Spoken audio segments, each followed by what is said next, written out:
technological breakthroughs are still required to improve the economics and accelerate adoption of key decarbonization pathways?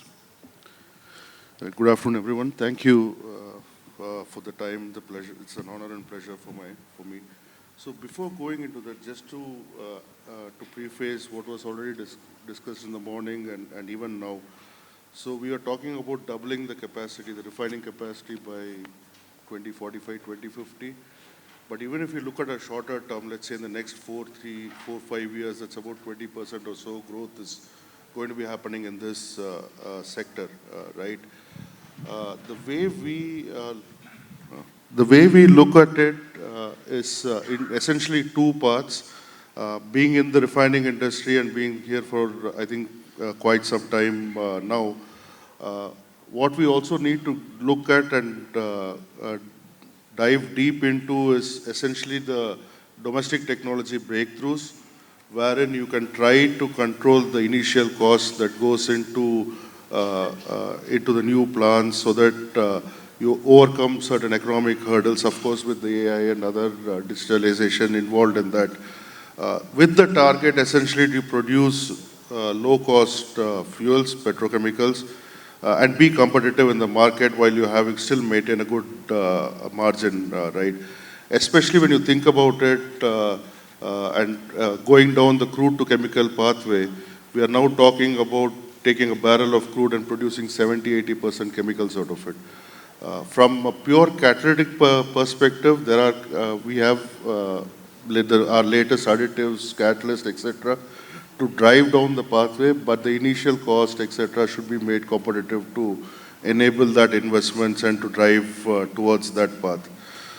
The second way we'll also look at it, so it's probably a little bit immediate, I would say, is using the existing assets that you have. We are in the FCC and the hydroprocessing business. So when I say using the existing asset, we are talking in terms of co-processing, right? Co-processing agricultural waste, it can be pyrolysis oil, plastic-derived pyrolysis oil.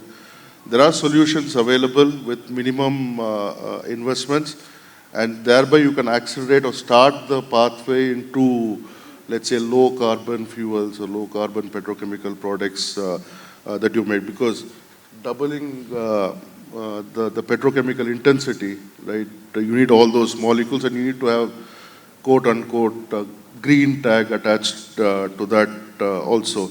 There's a lot of, it's worthwhile to look at the existing assets, and when you start processing all these waste, you're saving some of that 80-85% of the crude that we also take, we are dependent on in the outside market.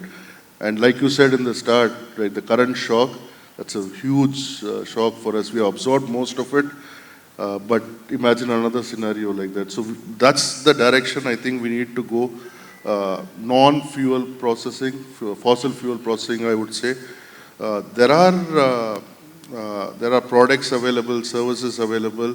It's just the question of taking the first step, discussing, because each and every one of this requires a slightly different solution.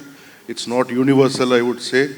So identifying the source, identifying what you want to process, and then working together to ensure that you have the green chemicals along with what is targeted. Of course, with the other digitalization, other things rolling along with that.